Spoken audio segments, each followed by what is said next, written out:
یوم ندعو کل اناس بامامہم، جس دن ہم پکاریں گے سب لوگوں کو اپنے پیشواؤں کے ساتھ، جس دن پکاریں گے سب لوگوں کو ان کے پیشواؤں کے ساتھ، جس کی وجہ سے کسی نے ہدایت پائی وہ بھی ساتھ ہوگا، جس کی وجہ سے کسی نے ضلالت پائی وہ بھی ساتھ آئے گا۔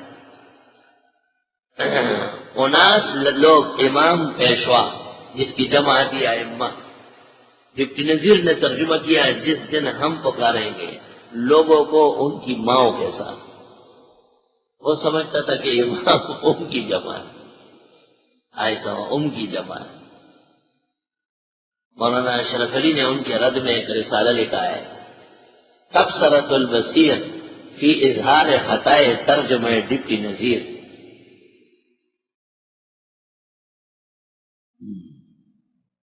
اشرف رسائل جو جلد شائع ہے ان میں وہ رسالہ لگا ہوا ہے، رسائل اشرفیہ 3-4 جلدوں میں شائع ہے، اس میں رسالہ موجود ہے۔ تبصرۃ البصیر فی اظہار خطائے ترجمہ ڈپٹی نذیر۔ فمن اوتی کتابہ بیمینہ، جس کسی کو دیا گیا نام عمل دائیں ہاتھ میں، وہ کتاب دائیں ہاتھ میں لو، وہ روٹی دائیں ہاتھ میں لو، وہ پانی پینے کا گلاس دائیں ہاتھ میں پکڑو، وہ چائے دائیں ہاتھ سے پیا کرو۔ یہ پرچ دائیں ہاتھ میں لے لیتا ہے اور پیالی سے بائیں ہاتھ میں لیتا ہے، یہ غلط طریقہ ہے۔ بس جس کسی کو دیا گیا نام عمل دائیں ہاتھ میں، دائیں ہاتھ صحیح طرح استعمال کرو تو تمہیں نام عمل ملے گا۔ فَأُولَٰئِکَ یَقْرَؤُونَ کتابہم، یہ لوگ پڑھیں گے اپنا نام عمل، وَلَا یُظْلَمُونَ فَتِیلًا، اور ان کے ساتھ ظلم نہیں ہوگا تار برابر۔ وَمَنْ كَانَ فِي هَٰذِهِ أَعْمَىٰ، اور جو کوئی ہو اس دنیا میں اندھڑا، فَهُوَ فِي الْآخِرَةِ أَعْمَىٰ، پس وہ آخرت میں بھی اندھا ہوگا، وَأَضَلُّ سَبِيلًا، اور وہ بہت دور کا گمراہ ہوگا۔ حضرت الاستاذ بنوری کا بلاد عرب کے مشہور موحد عالم فقیہ بن باز مرحوم سے گفتگو ہوئی۔ بن باز نے اعتراض کیا کہ اشاعرہ اور ماتریدیہ تعویلات کرتے ہیں۔ حضرت نے فرمایا تعویل کے بغیر چارہ کار نہیں۔ بن باز نے کہا تعویل کی کیا ضرورت ہے؟ حضرت نے کہا میں ایک آیت پڑھتا ہوں، وَمَنْ كَانَ فِي هَٰذِهِ أَعْمَىٰ فَهُوَ فِي الْآخِرَةِ أَعْمَىٰ۔ بن باز آنکھوں سے نابینا تھا، عالم بہت بڑا تھا۔ اس آیت کا یہ مطلب صحیح ہے کہ آپ دنیا میں اندھے ہیں تو آخرت میں بھی اندھے ہو رہے ہیں۔ اس نے کہا لالا شیخ واللہ علیہ تازہ مانا آ جائے۔ مولانا نے کہا ما مانا حاضر، کہا مانا حاضر آیا یعنی من كان كافر في هذه الدنيا فهو يكون أعمى۔ فقال له الشيخ هذا هو التأويل، قال أولت الآية بعدين نجوت منها، بغیر تعویل کے تو بچ نہیں سکتے آپ۔ ومن كان في هذه أعمى، جو کوئی اس دنیا میں اندھا ہو پس وہ آخرت میں بھی اندھا ہوگا۔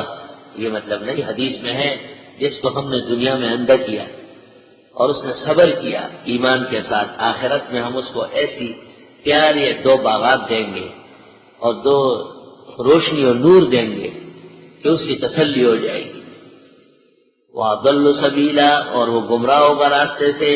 یہ تو کافر کے متعلق ہے، دنیا میں اعمیٰ ہے دیکھ کر کے بھی توحید نہیں مانا، آخرت میں اعمیٰ ہے دنیا کے اندر روشنی نہیں پلی تو آخرت میں اندھا اٹھے گا۔ وَنَحْشُرُهُمْ يَوْمَ الْقِيَامَةِ أَعْمَىٰ قَالَ رَبِّ لِمَ حَشَرْتَنِي أَعْمَىٰ، کہے گا خدایا یہ میں اندھا کیوں ہوں، وَقَدْ كُنْتُ بَصِيرًا، اور میں تو دیکھتا تھا۔ قَالَ كَذَٰلِكَ أَتَتْكَ آيَاتُنَا، اللہ کہے گا ہماری آیتیں آئی تھی فَنَسِيتَهَا، آپ نے نظر انداز کی۔ وَكَذَٰلِكَ الْيَوْمَ تُنسَىٰ، تو جو دین کے مضمون کو نظر انداز کرے اللہ اس کو قیامت میں اندھا اٹھائے گا۔ وَإِنْ كَادُوا، اور اگر ان لوگوں سے ہو سکا، لَيَفْتِنُونَكَ، ہٹا دے آپ کو، عَنِ الَّذِي، اس قرآن سے، أَوْحَيْنَا إِلَيْكَ، جو ہم نے وحی کیا آپ کو، لِتَفْتَرِيَ عَلَيْنَا غَيْرَهُ، تاکہ گھڑ لے آپ ہم پر اس کے خلاف۔ وَإِذًا لَاتَّخَذُوكَ خَلِيلًا، اس وقت بنا دیں گے آپ کو یہ پیارا دوست۔ ایسے دشمن ہے یہ قرآن کو چھوڑیں گے نہیں، ان سے ہو سکا تو اس توحید اور اس کے ادلے سے آپ کو ہٹا دیں۔ وَلَوْلَا أَن ثَبَّتْنَاكَ، اور اگر ہم آپ کو پختہ نہ کرتے لقد کدتا تو یقیناً نزدیک تھا ترکنو کہ آپ جھک جاتے الیہم ان کی طرف شیئن تھوڑا قلیلا اور تھوڑا. اگر ہمارا ساتھ نہ ہوتا استقامت نہ دی جاتی. ان کی کوششیں اتنی ہے کہ آپ جیسے جبل استقامت بھی بہت معمولی سا ذرا سا تھوڑا سا ادھر ہو جاتا. اذا لأذقناک ضعف الحیات و ضعف الممات. اور اس وقت ہم چکا دیتے آپ کو دوہنی سزا، دوہنا مزہ جینے کا اور دوہنا مزہ مرنے کا. اذا لأذقناک ضعف الحیات و ضعف الممات. معتبر آدمی اور اونچا عالم جب غلطی کرے تو اس کی سزا بھی دوہری ہوگی. ثم لا تجد لك علینا نصیرا. پھر آپ نہیں پائیں گے ہمارے خلاف اپنے لیے کوئی مددگار. اللہ اکبر اللہ اکبر. یہ اذا لأذقناک ضعف الحیات و ضعف الممات تفسیری مدارک میں ہے. دلیل علی ان القبیح یعظم قبحہ بمقدار اعظم شان فاعلی. کرنے والا بڑا ہو تو معمولی غلطی بڑی ہوتی ہے.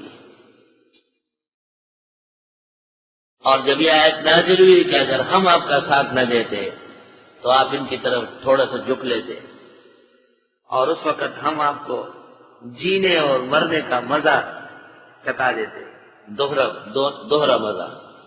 تو حضرت دعا پڑھتے تھے اللہم لا تکلنی الی نفسی طرفۃ عین. خدایا مجھے میرے نفس کے حوالے نہ فرما ذرہ برابر بھی آنکھ کے جھپکنے کے لیے. تفسیر مدارک جلد 3 صفحہ 97. وَيَنبَغِي لِلْمُؤْمِنِ إِذَا تَلَا هَذِهِ الْآيَةَ أَن يَشْسُوَ عِندَهَا وَيَتَدَبَّرَهَا وَأَن يَسْتَشْعِرَ الْخَشْيَةَ وَازْدَادَ التَّصَلُّبَ فِي دِينِ اللَّهِ. مومن کو چاہیے کہ یہ آیتیں پڑھ کر ڈرے، سوچے، رونگٹے کھڑے ہو اور دین میں پختہ ہو کے چلے. روح المعانی پارہ 15 صفحہ 129. اللہ. اور اگر آپ نے ایسا کیا ثم لا تجد لك علینا نصیرا، پھر آپ ہمارے ہاں اپنے لیے کوئی مددگار نہیں پائیں. وفیہ دلیل علی ان ادنی مداہنہ، ادنا درجے کی مداہنت دین میں مضادۃ للہ ہے، اللہ کی دشمنی ہے. علی ان ادنا مداہنہ مضادۃ للہ وخروج من ولایتی وسبب موجب لغضبہ ونکالہ. اور اللہ کے عذاب اور گرفت کے لیے کافی ہے. وفیہ دلیل، اس آیت میں دلیل ہے ثم لا تجد لك علینا نصیرا کہ ادنا درجے کی مداہنت دین میں، دین سے نکلنے کے لیے، خدا کی دوستی سے دور کرنے کے لیے، اس کے غضب اور پکڑ کو قریب کرنے کے لیے کافی ہے. تفسیر کشاف جلد 2 صفحہ 461. وَإِن كَادُوا لَيَسْتَفِزُّونَكَ مِنَ الْأَرْضِ. اور اگر ان سے ہو سکا تو یہ ہٹا دے آپ کو اس زمین سے بھی. یعنی یہود اس سازش میں ہے کہ آپ کو مدینہ منورہ میں تنگ کر لے. الاستفزاز کے معنی ڈرانا. لِيُخْرِجُوكَ مِنْهَا کہ نکال لے آپ کو یہاں سے. زہر خون ریزی، دنگا فساد، علماء و طلباء کا قتل، مدارس مساجد میں تنگ پریشان کرنا، یہ خیر کو روکنا تھا نا شہر میں. لیکن وہ منصوبہ ناکام ہو گیا اور شہر میں خیر غالب آ گئی. اور انشاءاللہ خیر رہے گی اور اہل شر عنقریب بستر باندھ کے بعد. ظالم میرا خفت دیدم نیم روز گفتمی فتنست خوابش بردبے واقع خوابش بہتر از بیداریست ای چنی بد زندگانی مردبے. لِيُخْرِجُوكَ مِنْهَا تاکہ نکالے آپ کو یہاں سے وَإِذًا لَا يَلْبَسُونَ خِلَافَكَ إِلَّا قَلِيلًا اور اس وقت یہ بھی نہیں رہ سکیں گے آپ کے بعد مگر چند دن. بزرگوں کو اور علماء و مشائخ کو پریشان کرنے کے بعد زندگی نہیں ہوتی. سکھوں نے شاہ اسماعیل اور ان کے فوجیوں کو قتل کیا تو سکھوں کی بے بنیاد سرحد سے اور ہزارہ ڈویژن سے نکل گئی. جن لوگوں نے جس سرزمین پر اہل حق کے ساتھ زیادتی کی اللہ نے ان کی بے بنیاد نکالی. وَإِذًا لَا يَلْبَسُونَ خِلَافَكَ إِلَّا قَلِيلًا اس وقت یہ بھی نہیں رہیں گے آپ کے بعد مگر چند دن. سنت من قد ارسلنا قبلک من رسلنا یہ سنت ہے ان لوگوں کی جو آپ سے پہلے رسول ہم نے بنا کے بھیجا تھا. وَلَا تَجِدُ لِسُنَّتِنَا تَحْوِيلًا اور آپ نہیں پائیں گے ہمارے طریقوں میں تبدیلی.